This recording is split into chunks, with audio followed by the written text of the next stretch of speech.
player. So what's something that you took from Monster Hunter Worlds and Monster Hunter Rise into Wilds? ワールドまたはライズの経験から生かして今回のワイルズに実装しているとかここは変えてみました追加しましたのような要素があれば教えてください。まあ、細かいところはあれですけど、まあ、これは正直ワールドワイルズに関わらず今までの作ってきたモンスターハンターのやっぱり経験であったりとかノウハウであったりとかっていうのはすごくやっぱりこのワイルズでももちろん生きてるところもいっぱいありますし、まあ、それを踏まえて今回、入れたシステムであったりとかも仕様であったりとかってももちろんたくさんあります。Not just Monster Hunter World and Monster Hunter Rise, we've actually looked further back through the whole series history and just taking a look at how our approach was on each title and what we learned from them and how the players reacted to them. And I think in Monster Hunter Wilds we've really taken these many years of experience and finally been able to put it into the ultimate Monster Hunter game. まあ、一つ言うと例えばセクレトとかっていうところで言うとやっぱり今まで結構、フィールドが広くなっていく分には、やっぱり、アクションの幅も広がって、まあ、ワクワクするっていいんですけどその分やっぱり迷いやすいとかっていう欠点があったりとか移動までに時間がかかったりとかっていう、まあ、欠点もあったんですけど、まあ、そういうのはセクレトがある程度オートで行きたいところまで行ってくれたりとかする手助けのサポートにもなるので、まあ、そこら辺は一つの例として今までの経験が生きている要素ではないかなとは思います。One example is that as the series has progressed, the maps have gotten bigger and bigger, and that has meant it's been easier to get lost on your way to finding the monsters. So, bearing that in mind, we've added the new Sacred Mount, which you're able to not only get on and move faster, but it can also automatically run you towards the monster and then get you straight there in one piece. So that's one of the things we've learned from past player feedback that we've tried to improve in the new title. That's amazing. So I can go get a drink of water and just have my mount be progressing me towards that. So with Sacred, actually, I'm curious. I know we were able to sharpen our weapons on it, but are we also allowed to do some combat, especially for a bow user? セークレットに乗りながら研ぎ石使えたりすると思うんですけど、アタックもできるんですか？特に、弓などのユーザーは有利そうですけど。そうですね、全ての武器がセクレトに乗った状態から攻撃することができます。ただ攻撃の種類自体は限られていますので本当に時間的な効率っていうのを求めるならばやはり地上に降りていただいてアクションしていただく形が望ましくはあります。All 14 weapons support attacking while mounted on the Sacred, not just the ranged weapons. That said, I'd call it an option that's added for when you have a chance to attack the monster on your Sacred, but in terms of DPS as it were, I'd recommend getting off the Sacred and getting into the battle proper, but it's there if you want to use it and there's a limited number of actions you can use. Okay, that's actually amazing. I mean, I'll take the tips from the pro, so I won't just ride them out and be scared. So we do see that monsters are going to be able to kind of form a herd and attack you. This sounds terrifying. Why did you decide to implement this into this game? モンスターが群れて攻撃してくるようなシーンがあったんですけど、個人的にはすごく怖いと言いますか、なぜこういう要素を入れようと思ったんですか？今回人間も含めたモンスターハンターの世界というのを描こうと思ってまして、そのためには少しその人間に対しても攻撃的だったり怖い部分っていうのもモンスターにはありますので、そういうところを強調するためには群れみたいな表現っていうのが、今回の技術を生かした形として望ましいなと思ったので今回採用しています。We're always trying to depict a realistic ecosystem, and that means not just how the monsters or creatures in the environment behave, but how they react to people. And just as in the real world, some creatures will form packs or herds and they might be aggressive towards humans who come towards them, or they might be scared of them and run away in a herd.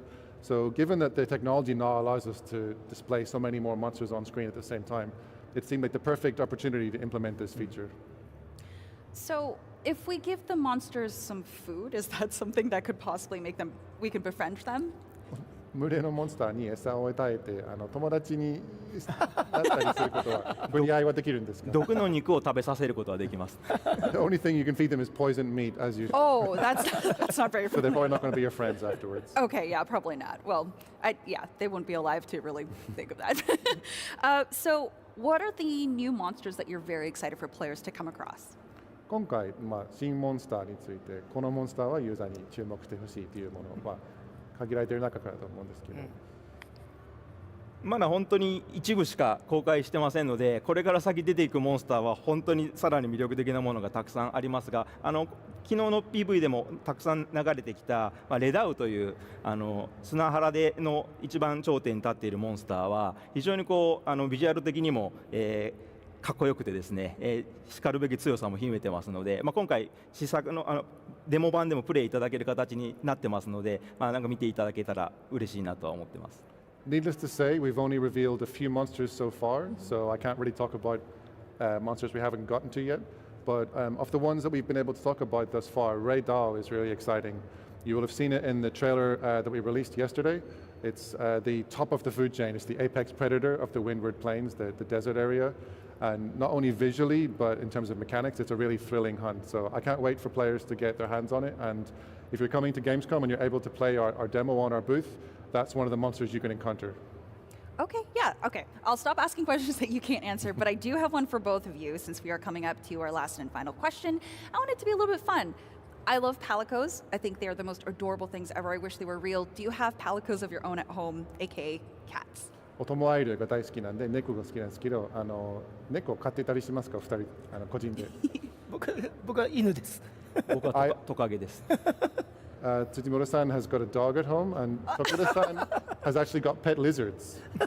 Oh, okay. So I see where we're getting the inspirations for Monster Hunter from.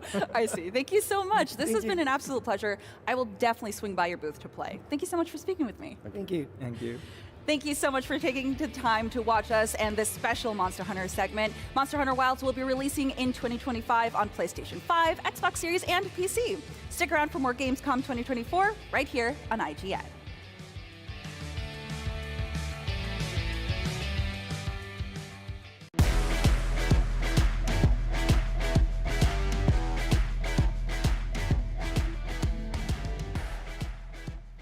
Copa City is a football tycoon game where you transform an entire city to get it prepped to host world-class football events. Copa City features 3 meticulously crafted maps based on real cities like Warsaw and Berlin, and includes 6 world-class football clubs like Flamengo, Arsenal FC, and FC Bayern Munich. Here's an exclusive first look at alpha gameplay. Football. Every time before the ball is set in motion on the pitch, it's the culmination of hard work.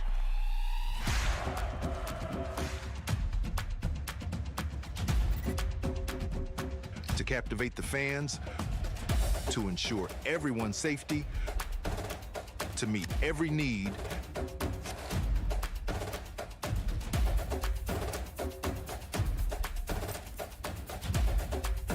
and to ignite the city's fiesta for the game.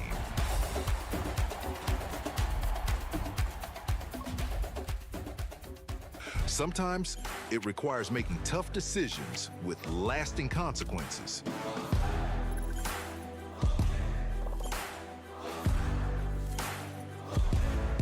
To elevate your football event to a global stage, to bring the best players and clubs to your city, to make your game happen in Copa City.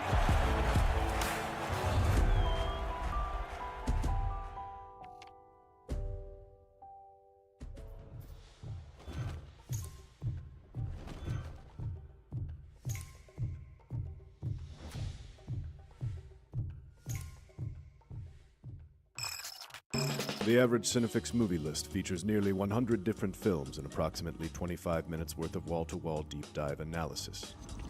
To simulate that pace for this 30-second ad, we're featuring 26 different films, and before you say it, no, that math does not check out. We're not math people, we're movie people. We can't even count down from 10 without ending up at, like, 96. Subscribe to IGN Movies and TV for more Cinefix movie lists. Bad at math, great at movies. IGN Playlist is the best way to track your game collection. Now you can even import your entire Steam library to Playlist, making it easier than ever to review games, show off your collection to the world, and finally chip away at that massive backlog you keep meaning to get to. IGN Playlist, check it out. Want the ultimate IGN experience? Check out IGN Plus. Members get exclusive deals and giveaways, ad-free browsing, unlimited tracking on IGN Maps, discounts at the IGN store and with IGN partners, and best of all, free games. Get 30 days of IGN Plus for just $1. Head to plus.ign.com. IGN has the most thorough, easy-to-use, and high-tech maps out there. IGN Maps load faster with more markers than ever and are built for your phone as your constant companion to the biggest games. So start checking off markers for the game you are playing today. Can't find that final collectible you're missing? IGN strategy guides and interactive maps are here to help. IGN guides are trusted by millions, easy to use, and best of all, free. You can even track your progress with interactive checklists so you know you reached that 100% completion. IGN has the very best, most complete, and accurate guides. Every guide is tested and verified for you by experts. Just search for IGN when you search for guides.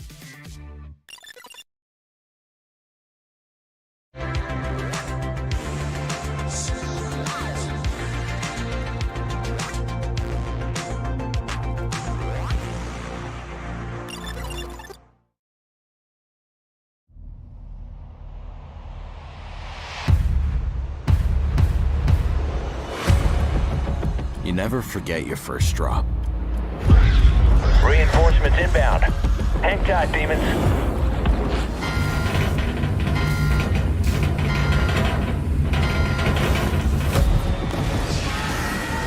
From the moment those doors open up,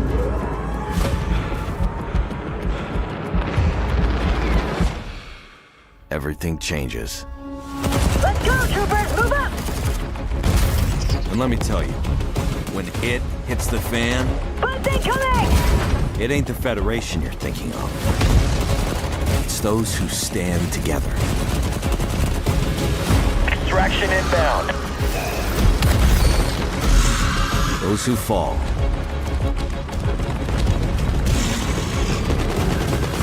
And those who stay behind. So we can fight another day. Get to the dropship, troopers!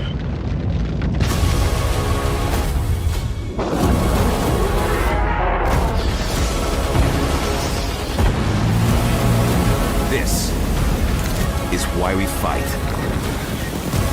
You know what to do. Extraction complete. Third wave ready, Command.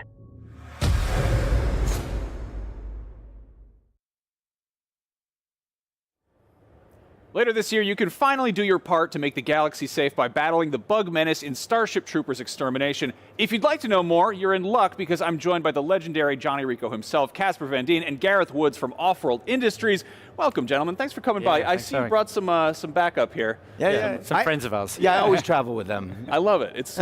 I feel incredibly safe. This is wonderful. Now we also brought something very cool, which is a brand new trailer. We just got a look at that. I was thinking we could maybe just throw it on again and maybe pause periodically, pull out some details, call out some cool stuff in there. So, yeah, let's take a look. All right.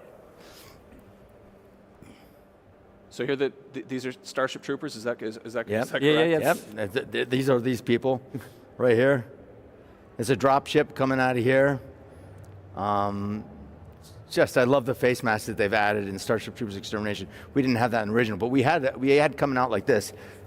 That's a plasma bug, right? Yeah. Let's kind of talk about that. There's some new bugs in the game. Yeah, we wanted to show off some of the bugs that I guess people have seen already in the early access. But I think the big reveal was obviously the tanker bug, which I suppose we've teased. People knew it was coming. It's in the movie, and that's always been a thing we've tried to push throughout development of the game, is that you're going to get to live action role play the movie. And so if it's in the movie, we want to put it in the game. And so the tanker bug reveal was obviously a big one. And that was tigers we've seen before. The tiger bugs are huge. But obviously the big reveal now when the tanker bug unearths from the ground, the music's at a great crescendo. You really start getting the goose flesh. And obviously part of extermination is extracting safely. But sometimes someone has to stand behind and defend the base. Oh boy. And with the nuke, which obviously very impressive. Good way of handling that. 100%. Is that the Watkins trigger? Yeah. Well, yeah, it is, but with a nuke attached to it. With a nuke. Yeah. Well, that was he held the nuke. That was the walking thing. Yeah, He held his, when I said to him, "What are you trying to do?" Kill, and he goes, "I'm just trying to kill some bugs." That's Seth Gilliam, who was in The Walking Dead. They named it after him. These people are. The Off-World is so incredible. They take the time to look at all the details, and they would add these little things that people would know that watch the movie. Yeah. Or go back and watch. Do our best to kind of cram in as many Easter eggs as possible for the fan service. I was overwhelmed with them. Casper, I think you were saying this back at IGN Live, but like, you recorded more lines for this game than for like all the movies. Is that? I did. That's wild. It was so much fun. We were in there, and they'd throw something else at me, and then I'd go, "Hey, what if we did this?" So we played when we were in there, and that was so fun for me to have people they're like, "Oh, I got an idea," and they go, "Casper, that was great, but why don't you try this?" And then I'd be like, "Oh my God, that's even better." And then I'd throw something else, and I'm like, "Oh no, that was perfect." So we had so many different things that we added. So there were so many levels, but they had already come up with the dialogue. It was so incredible. It reminded me of just like what Ed Neumeyer wrote, who wrote Starship Troopers. And you're sort of playing like the general. You're like just commanding everybody, you're bossing everybody around, and then the actual. You get your orders, and the narrative is delivered through Casper and other voice actors. But essentially, you play a trooper, and you've got your NPC kind of characters that join you. They've all got their own backstories. They've got their own kind of personalities. And you essentially go through these series of missions for what is Chapter 1, which will be available at launch. We are then periodically throughout the ongoing live service going to be delivering more chapters. Chapter 2 has already been recorded with Casper, but we'll be able to continue the story through more free DLC that comes out later. Cool, and it's also like 16-player co-op. No, that is a single player, single but player 4-player version. squad. Okay. Gotcha, Essentially, you're an elite special operations group that are, Casper, the general, has kind of commanded you and cherry-picked you as the best of the best to go out and deliver these special missions. Cool. Now, so this has also been in early access for quite a while. Yeah, since May of last year. Yeah, which is awesome. And obviously, like you've got some extremely active Starship Troopers fans around. Some of them just hanging out on stage with us. What's some of the feedback you've gotten from early access, and what's the community brought to the table? Yeah, I think people have really appreciated our obvious love of the franchise and wanting to put as much of what you see in the movie into the game. I think the particularly unique selling points of the game have obviously been the 16-player element.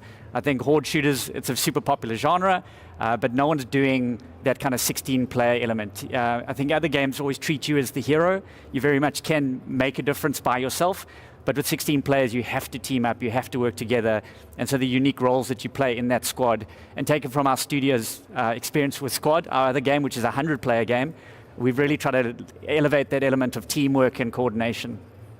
Yeah, it's a lot of fun. What they do is they even benefit. You get perks if you help other people, if you're trying to help other troopers out. I mean, they've been very thoughtful in this, and it's incredible. I go out and I play all the time. Yeah, you've been streaming the game yourself, I've been streaming it and also just going out and steaming it by myself, just going out, and I go as General J. Rico, and people are like, "Wait a minute, you sound like the guy from the movie," and I go, "I am," and they're like, "No way!" Yeah, great for random players to just, I recognize that voice from somewhere. Yeah, that's so cool. Now, Casper, I got to ask, there's a lot of bugs in the game. Do you have a particular favorite in the game, or just the general Starship Troopers? Of course, I love killing the warrior bugs. I love that new Tiger Warrior bug, and the tanker bug has always been my nemesis. So that's been my thing. So I am so excited that this has been revealed. I've been wanting to talk about it. I've been wanting to see it, and I've been wanting to play it. And you can get on top of this bug, and you can blow it up. You do the grenade thing? Yeah, you can climb on it. Yeah, that's shoot it. Its weak point. Yeah. And more than one person can. Yeah. But I also love that they have carnage, so that the bugs start piling up here and they don't disappear. You have to deal with the carnage as it comes. It's incredible. So the bugs pile up and they can crawl over and get in, but you can also crawl up on them. You can blow them up. You can go through them. I mean, it's incredible. And you go away and you come back. All those bodies are still there. They don't disappear when you kill them. That is disgusting. That's just awful. I love it. I'm very into it. I guess I'm just sort of. Can you give us an idea where we're at with a single player story? Like, what's at stake? Where does this fall in the general canon? Can you? Yeah, I mean, I don't want to reveal too much because obviously it is a narrative and kind of spoiler territory if I give too much. But essentially, General Rico, who's now a general again, and he's got a kind of antagonistic relationship with the rest of command. But essentially, he's picked you and your fellow troopers to kind of deliver some secret, not so secret missions that. I feel like I'm walking to spoiler territory. You do this so that you can move up in the game. It also gives you. It's incredible. I haven't seen it yet. I've only done the voice for it. I've heard what they've said. I'm gonna go take a look at it today. Yeah, but it's important to allow people to have their troopers experience by themselves if they want. But also, I think for a lot of people to get them ready for multiplayer, which can be intimidating. I think for a lot of people, they want to play the single player. They want to feel like they can do their part and not, be the sore thumb that sticks out. Do their part. I see what you did there. Yeah, you like that. I see what you You're did picking there. up what I'm dropping down, yeah. How chaotic does it get when you've got 16 people just running around? Is it just... Yeah, I think that's the thing when you first start. It is literally like herding cats kind of thing. But towards the end, I mean, especially when you get to the higher difficulties, everyone kind of knows what to do. They know their part. They know the engineers, whatever role you're doing, everyone knows what the medics do, the snipers do, what the engineers do. Yeah, we were just talking about this because I've been playing. I've been going out just playing, and I'm like a newbie again. So I'm like totally a noob, which is incredible because I was an OG in the old days, but now I'm a noob again. But I've been playing, and when I'm playing, sometimes you get, you have to have your medic, you have to have engineers, you have to have a ranger, you have to have a sniper, you have to have all the different people. If you get a whole team together and they all work together, cohesiveness, you can be successful. I had an incredible game I played with all these random people, and we were just playing. Like, I can't believe you're here. And we I just went in with these people that knew what they were doing. The engineers built an incredible base. They had all these things. You get all the material you need to get to to build and get your weapons and get everything up. And then you go out and you kill the bugs, the hordes come, you kill them, and then you have to get extracted. It's incredible. Victory. I love it. Everybody's got to do their part. Gentlemen, thank you so much for coming by. Thanks for having us again. Thank you for just providing backup. I love it. You can check out Starship Troopers Extermination right now by enlisting for Steam Early Access, and the full version will mobilize on PC and new-gen consoles October 11th.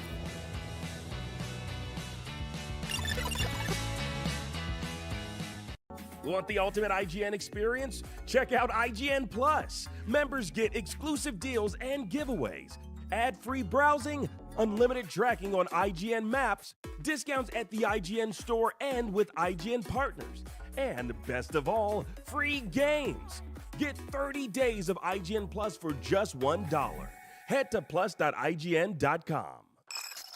IGN Playlist is the best way to track your game collection. Now you can even import your entire Steam library to Playlist, making it easier than ever to review games, show off your collection to the world, and finally chip away at that massive backlog you keep meaning to get to. IGN Playlist, check it out.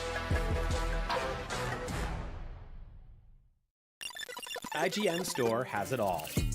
From clothes and collectibles to vinyl records, accessories, model kits, and action figures from the biggest and best franchises like The Legend of Zelda, Star Wars, Fallout, Dungeons and Dragons, and more. Whatever your pop culture passion, you're guaranteed to find something you love. There are new and exciting products hitting the store every week, like the Wasteland-ready Fallout Vault 33 hoodie, which pairs perfectly with the working wearable Pip-Boy. Plus, high-quality IGN store exclusives like the powerful and spicy Star Wars Darkside Hot Sauce by Truff. We've even got merchandise for you to rock while tuning in to the IGN shows and podcasts you love. Or cap off a long day by relaxing to the soundtracks of your favorite video games, like Cyberpunk and The Last of Us. And the best part? You don't even need to leave the house to go there. Just head to store.ign.com and start shopping today. The IGN Store. You deserve it. IGN has the most thorough, easy-to-use, and high-tech maps out there. IGN maps load faster with more markers than ever and are built for your phone as your constant companion to the biggest games. So start checking off markers for the game you are playing today.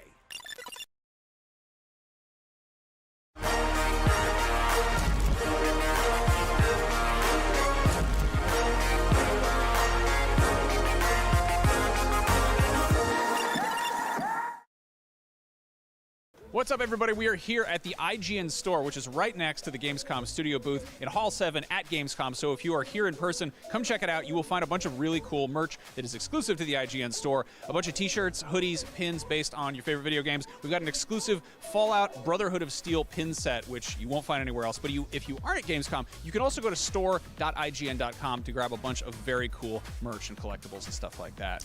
Yeah, but if you're more interested in what we have to show you, we've got the World of Warcraft expansion coming up next. Then we've got Marvel Rivals, Avowed, Civ 7, and so much more, so stick around. World of Warcraft has its 10th expansion pack coming very soon on August the 26th this year, and Azeroth is yet again in danger from a new dark force.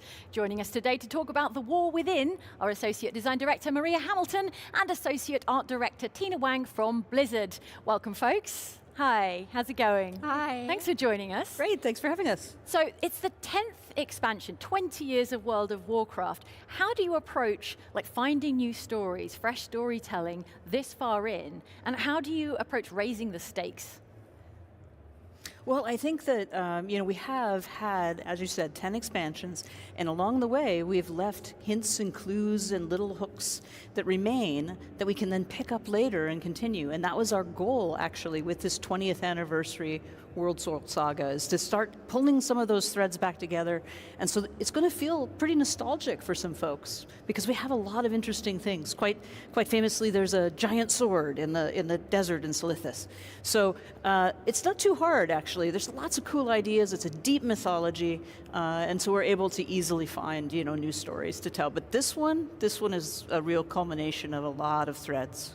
Is it challenging to find like new stakes, new world-threatening things, or is the lore so rich that there's just hooks everywhere? Yeah, no, there's hooks everywhere, and we've had this whole story about Azeroth the whole time. I mean, Azeroth is in many ways our main character. Huh. The world is the main character here. I mean, yes, the players obviously are, but it's all in service to our world. So it's pretty easy to always find another problem that's come up, and in this case, it's pretty epic. I mean, it's really enough story that we need to tell it in three expansions.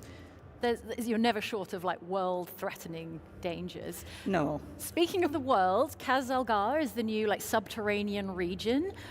What led you to that decision? Like, what solidified your decision to go like subterranean? Why underground?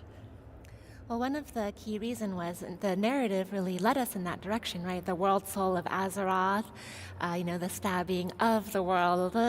And so this was a location where we felt that there were many cultures and stories that we truly wanted to explore. For instance, Maria was mentioning, the threads of what we've laid in the past. And in terms of inspiration, one of the pieces that the art team takes plenty of inspiration from is what we've seen historically. For instance, in our expansion, Wrath of the Lich King, we saw, we saw hints of the Nerubian Empire, but for the War Within, we thought, how amazing would it be to show them in all their glory? Oh, excellent timing.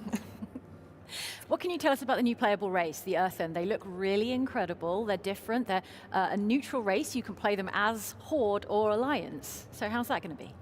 Yeah, the interesting thing about the Earthen is they have been isolated from the rest of sort of civilization for a terribly long time. And they were created, in fact, to take on specific tasks. They're in three different sort of categories. There's the machine speakers that were responsible for taking care of the great machinery that sort of powers everything under Khazalgar, and probably more of the world than we know. There's the Oathbound, who are protecting the Coreway, which allows you to go down to sort of the center of our world. And then there's the Unbound, who are the ones that have sort of begun to doubt, because it's been a long time they've been here. The Titans gave them these edicts that sort of drive their need to do these things. But they haven't seen the Titans in a very long time, and they're beginning to question and wonder. So that makes them very interesting. And then just in terms of how they look, there's still that rocky, crystalline, gem-studded sort of look, which is really cool for customization. Tina knows a lot more about that part though than I do. And they eat gems instead of food. There's definitely hints of their culture that we make unique to them, right? They're made of rock, so they don't burn. They, might remineralize in these little pools, so it's really fun. Okay, I'd like to touch really quickly on quality of life improvements. Can you tell us about warbands and how that's going to make everyone's lives easier, maybe? Yeah, something that we really have been leaning into this expansion is really meeting the players where they're at and seeing how they're playing the game. So now we see so many players play multiple characters. They have alts, and we're really made this huge, engineering effort to make it so that the way that they play for all their different characters combines together in a way that we're calling the warband. In terms of their achievements, there's a shared warband bank, and we think this will be a huge quality of life improvement for everyone. Okay, and racing ahead, because we're so short of time, I want to talk about delves. Now these are like mini dungeons, and you can take any kind of party, or you can play them solo. It doesn't matter what group of classes you've got with you. how is that going to work? Like, what's the difficulty pitched at for those? Yeah, we're so excited because delves are, again, meeting the players where they're at. Okay. There's definitely this flexible group situation, right? So there's a different scaling difficulty. So you could choose different levels depending on the level of challenge that you want, and you could go in either solo or with up to 4 friends. And so this will be a way for a lot of players who historically have been, underserved with endgame progression to get their opportunity to feel like they're able to constantly progress week by week.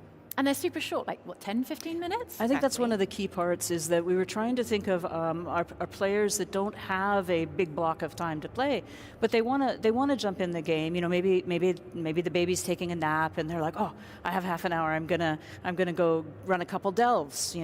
And then this gives them an opportunity too. Our Great Vault now has a row on it for doing these outdoor activities that then rewards very good quality gear. So those folks that just can't, get together with 40 of their friends, can just pop in and have this fun and then get back to what they need to do, what life, is sort of requiring of them. Like maybe 20 years ago when you started playing, you had all the time for raids, and now you've got 15 minutes of an evening to do a delve. Yep. All right, well, let's talk about raids, though. For the people who are raiding, can we talk about the major raid? It's called Nerebar, right? Mm-hmm. Yes, we will find out through the course of our main story questing about a little bit of a struggle. We've seen a video that we've put out that shows how Queen Ansarak came to power. And this is where this is her palace, and we're going to need to go in there and attempt to defeat her. So it's a very exciting raid. It's in that classic Nerubian architecture. For people that are terrified of spiders, of which there are many, we have the option to turn on our arachnophobia mode, which turns spiders visually for you into crabs. But the queen doesn't change. The queen will always be the queen. Okay, if you can handle just like one big spider, you're going to be okay. Yes. Unless you're afraid of crabs. In which case, stick with the spiders. She was very difficult to truly mistake for a spider, so we thought that, Was the arachnophobia mode like based on like community feedback? It was a mix there. So even our internal developers, back when we made our original Rubians, there were a lot fewer polygons then, maybe. But now the art team creates models with such high fidelity that we thought, well, we have a lot of, crab or crab-like things in the games. We think that this is a very simple way for us to help players feel more comfortable in the world, should they choose. Okay, final question. Who is your favorite boss in the dungeon, in the raid?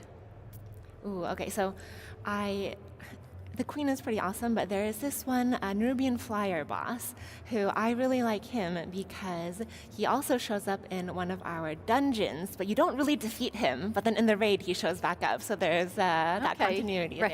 Familiarity. Yes, exactly, and there's these awesome platforms, so there's some really cool stuff going on in that fight. All right, Maria, do you have a favorite? I love Queen Ansarak. I think it is the most amazing fight. I'm really looking forward to having people get in there and get going, and just can't wait to see how that plays out. Amazing. Thank you so much. Thank you. All right. World of Warcraft, The War Within is out August 26th for PC and Mac. That's less than a week away. But if you need something to help pass the time until then, don't worry. There's lots more Gamescom Studio coming up right here on IGN. So stick around.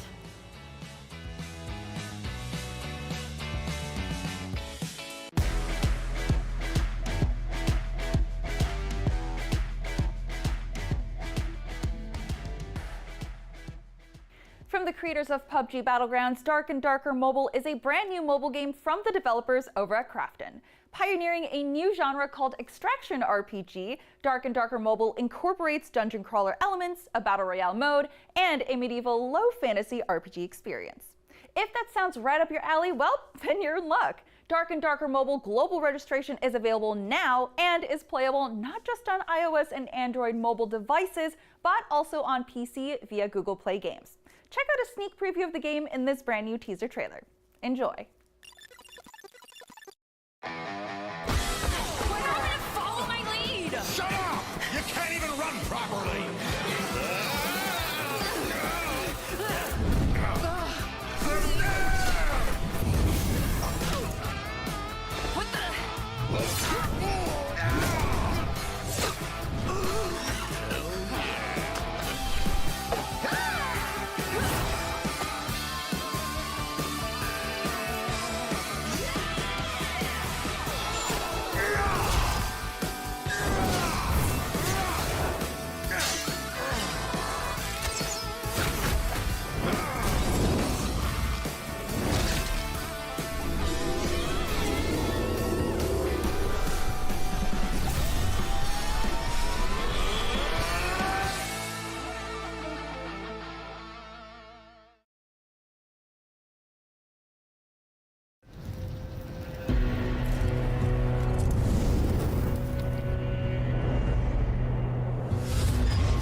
IGN store has it all.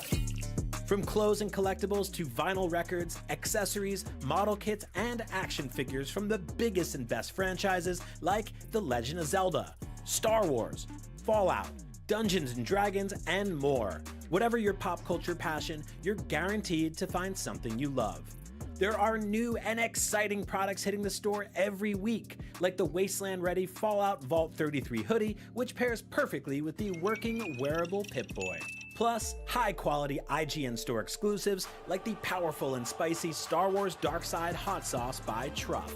We've even got merchandise for you to rock while tuning in to the IGN shows and podcasts you love. Or cap off a long day by relaxing to the soundtracks of your favorite video games, like Cyberpunk and The Last of Us. And the best part? You don't even need to leave the house to go there. Just head to store.ign.com and start shopping today. The IGN Store. The Cinefix Top 100. A list so secretive even we don't know what movies are on it or where they rank. What do you mean you don't know? Each episode will reveal one of the movies. Did I rush it? Felt like I rushed. That was good. I liked it. Talk about why it belongs and finally find out where it ranks. Are you not entertained? Are any of the movies we've shown here even on the list? I have no idea, and it drives me crazy. Join us as we find out on Cinefix, IGN, and wherever you get your podcasts. Why so serious?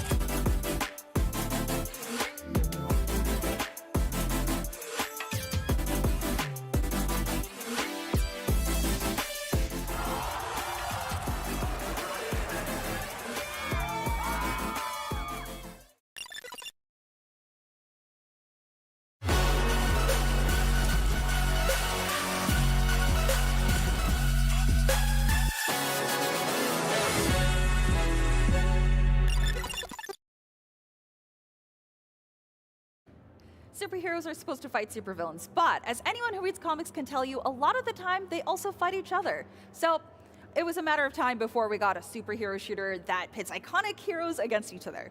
Here to tell us about Marvel rivals, we've got Zhi Feng, Danny Ku from Marvel Games, and Liu Dingchen, who will be translating. Hello. Hi. Hello. How are you? Good. So we saw another two characters being introduced that I know a lot of people are really excited for. We've got Captain America and the Winter Soldier. Can you tell us how they'll play, what their kit looks like? OK，美国队长呢，我们在设计的时候呢，首先就是会考虑他就是 I can do this all day。基于此呢，我们去设计了他很高的一个机动能力，方便他在敌人的战场和队友的战场中间就是来回穿梭，again and again。然后其次呢，我们围绕着它的盾牌展开了丰富的一个设计。然后比如说它可以去反弹钢铁侠的大招、格鲁特的大招，这些非常有意思的一些点。然后最后呢，就是他的大招会展现他的一个领导气概，去带领他的队友去冲向敌人，然后赢得这一场的游戏。All right. So basically, when we're talking about Captain American, we have the core concept of I can do this all day. So we give Captain America very high mobility, so he can run into the battlefield and then come back for to his ally for more supplement. And for the design of his shield, he can reflect projectiles or even the ultimate from Iron Man. Yeah, that is awesome. And also, and also in Captain America's ultimate can show his leadership that to charge with the entire team to the battlefield. Oh, okay. Yeah, so then that brings me to the question of how will the synergies work with the team-ups with Captain America? I'm assuming Captain America and Winter Soldier will have a team-up. No, they're actually rivals in this game. So, okay, never mind. As you can see at the trailer, Captain America say, "Hey, Bucky, stop it." And he's like, "No." Right? Hence, they don't have a team-up. But Captain America going to have a synergy with Thor. Thor blasts his electrical property on Captain America's shield, and where he can electrify his attack, basically. Okay. And then for Winter Soldier, he does have a team up with Rocket. So Rocket will supply him infinite ammo for a short duration of time, and he can do whatever he needs to do on the battlefield. Wow, yeah, okay, that's amazing. I love that they're divided. People are going to love that. Oh, yeah. So with new players and new characters, I wanted to ask, since the release is this year, when new characters do come out in each season, will players have to purchase those characters, or will they be released for free? So we announced that all heroes are unlocked from the beginning. So it's free. Just jump in, pick your favorite heroes, and play. And that goes beyond as well. Yeah. So if new heroes get added, you just play from the get-go. Okay, wow, yeah. So with the Battle Pass system, I think a lot of people are curious because it did change a little bit from the beta. Can you go into detail as to how the structure is going to look? Will there be dailies and repeatables that will give you XP? We did some testing during alpha, beta, and there's some response, positive response on the Battle Pass, and I think we're going to expand that to allow more activities for the players. Please look forward to it. We will show a roadmap as we go closer to the launch date. Yeah, so speaking of feedback from the beta, what was the biggest piece of feedback you got from the players? Because we did see that balancing was kind of an issue, especially with the season bonuses that some players could get, like Venom getting 150 health. So what was the biggest piece of feedback that will be implemented for launch? So actually, the biggest piece of feedback coming out from beta is when is the next beta? That's the actual biggest one. As to game balancing in the nature of game development, we work with the community to kind of listen, like what they think is overpowered, what they think is underpowered, and we'll take that, working with the design team to kind of figure out via data and maintaining the fun, but balancing the game for the player. So we make this game for the players, and they tell us what they want to play. Yeah, so you make it for the players, but I feel like also if you have a favorite superhero, you kind of make it for yourself, right? So is your favorite heroine in this game, and if not, who's your favorite hero and who do you want to put into the game? Really? 对于我们来说，我们所有的英雄，我们每一个人都非常的热爱。对于开发者团队来讲，因为我们就是需要确保每一个英雄他都是足够独特且有意思的，这样子玩家在游玩这个英雄的时候，才能觉得我真正在扮演这个英雄。所以说，对我们来讲，也许私下玩的时候会有一些特别喜欢的英雄，但是你如果问我 What's my favorite? I'm going to tell you everyone. Oh. Yeah. Yeah. So yeah, just as he said, for the team, we like every hero, and we just want to make every hero has its own unique point, and also making players feel like they are truly embodying the character is our top priority. Yeah, at Marvel, we work with the NetEase Games team very closely. So about 70 to 75% of all those greatest hit of heroes that you might know from the movies, the TV shows, or the comics. And we throw some curveball in it for like 20% of them, and deep cut from over 85 years of Marvel history that we can pick from. But which one's your favorite here? My favorite's already in there. Oh, really? I co-created Luna Snow for Marvel back in 2019. So. Wow, yeah, see, I didn't know that Jeff the Landshark was going to be my favorite, but he absolutely is. Adorable. I love so much that his sound design, he sings the little song as he goes into he moves towards you. Yes, yes. It was great working with the voice actor as well on this, bringing Jeff from the comics to life in this 3D environment. I think the NetEase Games did a fantastic job interpret how a land shark that acts like a dog works in a battlefield, which is fantastic to see. Okay, I have to ask, just because he's my favorite character, and I do play support quite often. Do we know what kind of skins he's going to get? Like, is he going to get one of those kigurumi suits with the little dog ears? That'd be really cute. I can say here, it's going to be very cute, for sure.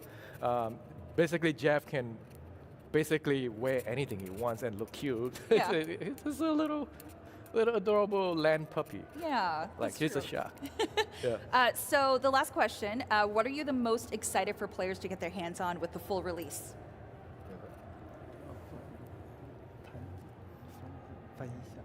翻译啊，对，是你期待那个玩家们在上线的时候会看什么？啊，我们希望就是首先可以肯定啊，我们上线的时候还会有比 CBT 更多的内容，包括英雄，包括地图，所以我们希望在玩家上线的时候可以体会到就是大吃一惊，就我们有很多的新英雄可以体验，同时呢就是还有一些新加入的协同，这些东西都可以带来非常不一样的漫威的体验，而且是独属于漫威争锋的一个体验，我们就非常希望玩家能够感受到这一点。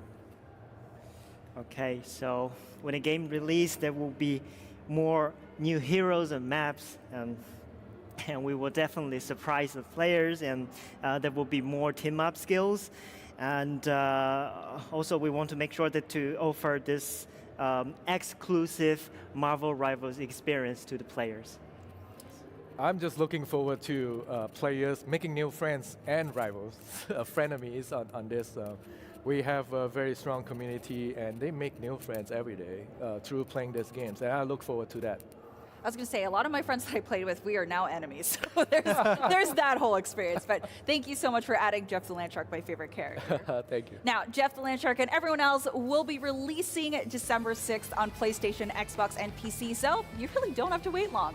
We've got more Gamescom coverage coming up right here at IGN.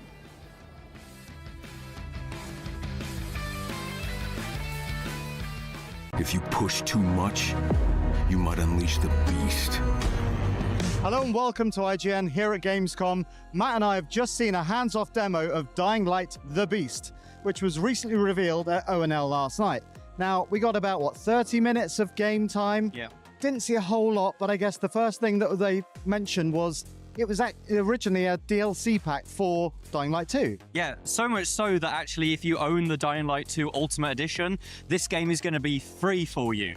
So it was going to be a DLC, and then they had like a massive leak, which meant that all the narrative kind of got spoilt for a lot of people. So they were like, what we're going to do is we're going to completely change what this is. We're going to go back to the start, and we're going to make a whole new DLC that then turned into a standalone game. And that's what The Beast is. And it kind of, if you're a Dying Light fan, it goes right back to the start of the story in some respects. Yeah, so it's a return of the original protagonist, but he's been held captive by the Baron for the last 10 years, but he's escaped.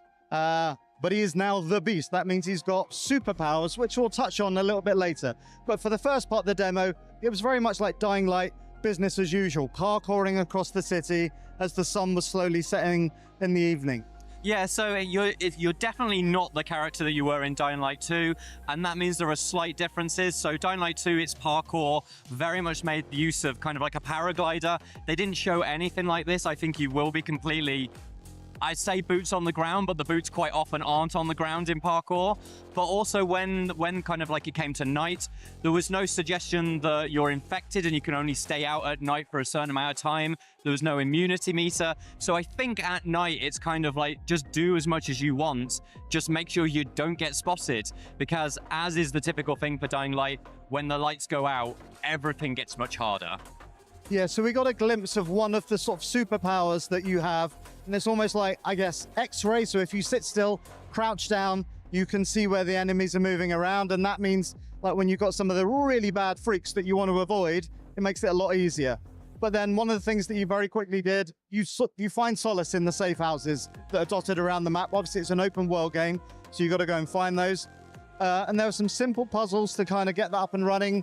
You had to find the power fuse to make sure there was energy, which powered the UV rays, because the UV rays keeps the infected away.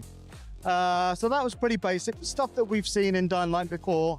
And then the next day, when it was morning, we woke up, and I thought it looked quite different. It's a very rural area compared to what we've seen in previous Dying Lights. Yeah, kind of like Dying Light 2 was very much set in, you started in an old town and you moved into New Town, and that, whilst it was set in Europe, had kind of very elements of old European towns into more modern architecture. There were skyscrapers, whereas it's sort of set in a rural village. There's a lot more kind of trees. There's a railway track that runs into that village. So it does feel more kind of like on the outskirts of civilization, which will obviously impact what parkour elements that we can use. Hopefully not too much. I'm hoping there's still plenty of rooftops to run around. Certainly seemed like it. But yeah, it had a different vibe to that environment than what Dying Light 2 is. And then so shortly after, basically the goal of this very early mission was to go and find the Baron, who is hiding out in a factory on the outskirts of town. You get there and there are a lot of guards. And up until this point, the game has very much been play stealth. Yeah. And you take it easy because you're massively outnumbered. But it very quickly turns, because you take one of the guys out, you grab his assault rifle, and then it basically became a shooter. Yeah, it's quite an unusual direction. So Dying Light 2 fans will know that earlier this year they did the firearms update, which brought a variety of actual kind of like, gun weapons into the game. If you know about those, you'll be quite familiar with the guns that are in this version of Dying Light. But yeah, I'd say about half of the demo that we watched, it wasn't the melee kind of focused zombie killing game that we're used to with Dying Light. This was a shooter. They promised that it's not turned into a full-bore shooter, but what they were showing was a full-bore shooter, and not a bad-looking one by any means. There was a whole section where you're clearing out the inside of this factory against half a dozen guards, but you've got a shotgun, you've got an assault rifle, you've got grenades, and that's very different. The crunchy melee combat is still there. Yeah. It feels very much still like Dying Light, but once you've got a gun, there's no limit on ammo really, or there didn't seem to be. Yeah, they ran out of ammo by the end of the demo, but within all of the scenarios they were showing us, ammo didn't seem to be a problem in the way that I would have assumed it would be for a Dying Light, but also all of the enemies had guns, so we're shifting from a game where you've got zombies that don't shoot you because they're brain dead, and there were kind of like, you're going up against kind of rebel groups and sort of scavengers, and they might have had kind of some intelligence use guns, but you're going up against the Baron's actual armed forces, which means that all of the encounter design is suddenly very, very different. And as I say, like, seem to be not a bad shooter. I don't know what those guns feel like because we've not played it, but I would hope that those encounters felt as solid as the melee did. And it definitely feels like, it was all building up to the final encounter, which is against the new strain of the freaks called the Behemoth. It's this huge guy with, mega muscles. You can throw cars, you can throw rocks. He does a ground pound that shoots across the floor. And at that point, you've got a few guns, a few, clips of ammo, but that's, I guess, when the beast finally comes into play. And so, we sat through a 30-minute demo, and in the final 5 minutes, we finally got to see an idea of what the beast actually is. And I guess it's almost that there's a slight Bruce Banner of it, I suppose. Like, the Behemoth was very Hulk-like. It was doing Hulk smashes. And the guns were reasonably effective, but once they'd run out of ammunition, melee attacks weren't doing anything. So you can unleash the beast. Now, in Dying Light 2, your character was infected and did have beast-like powers, but they only triggered at certain story moments. It seems to me that you can trigger the beast at any time you want this time. I guess provided you built up a meter or something. But they were very familiar attacks in that you could ground pound and that will create a shockwave. You could strike out with your hands. They even showed him picking up a concrete block and hurling it at the behemoth. And that obviously seemed to be much more effective than any assault rifle ever was going to be against this guy. And I guess the crowning moment was when he finally tore the head off of the beast, and that was the end of the demo. I came away thinking, well, it's more Dying Light. Yep. It looks good, but ultimately, it's all about how good that gunplay feels, because it looks like that's such a big focus this time. Yeah, it doesn't matter how much they've said that it's not going to turn into a gun game. What they showed us suggests that guns are much, much more key and integral to the game than they were before. And if all of that works, if the encounter design is good, then this could be an interesting spin on Dying Light. I hope it is. So that's everything that we know about Dying Light the Beast. For everything else Gamescom, keep it locked right here at IGN.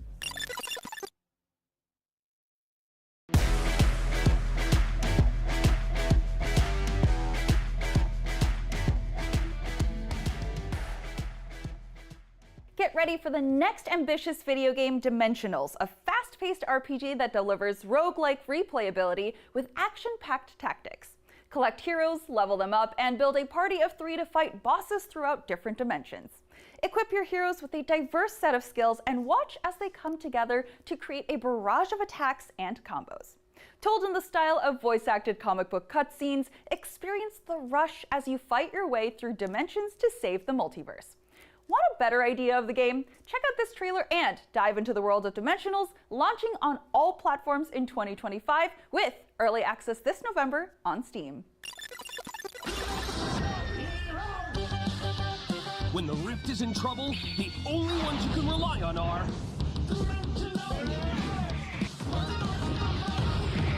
Dimensionals is the hottest new roguelike RPG. Put together incredible teams of unique heroes. Like Short, he's a bit of a dummy, but he loves blasting specters. Or the mysterious Shade Strike, the smooth-tongued gambler from the Shadow Dimension. Assemble your favorite heroes. Strategize to make insane combos. But watch out, because Ragnarok's world-crushing bosses are no joke. Take on the Rift in style with the epic cartoon soundtrack by Brad Green. Experience wicked comic cutscenes in Dimensional's campaign mode, or blast your way through the open rift and face incredible and unpredictable challenges. Encounter a huge cast of characters like the Rogue Rifters, here to help you take down the bad guys. Or are they? Side effects of Dimensionals will include fun, addiction to victory, temporary loss of reality, and spontaneous combustion due to awesome. Some assembly required batteries not included.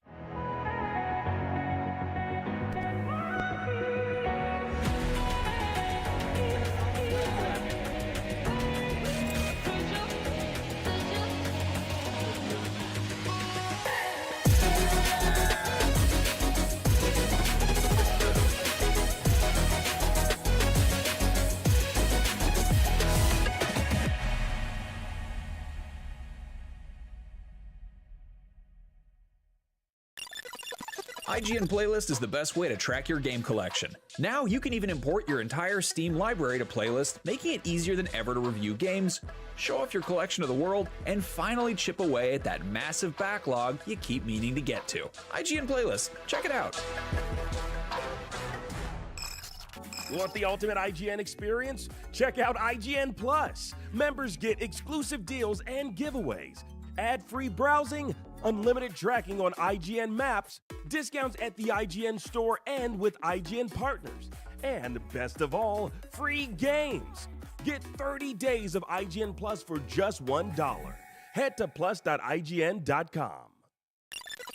IGN has the most thorough, easy-to-use, and high-tech maps out there. IGN Maps load faster with more markers than ever and are built for your phone as your constant companion to the biggest games. So start checking off markers for the game you are playing today. Can't find that final collectible you're missing? IGN strategy guides and interactive maps are here to help. IGN guides are trusted by millions, easy to use, and best of all, free. You can even track your progress with interactive checklists so you know you reached that 100% completion. IGN has the very best, most complete, and accurate guides. Every guide is tested and verified for you by experts. Just search for IGN when you search for guides.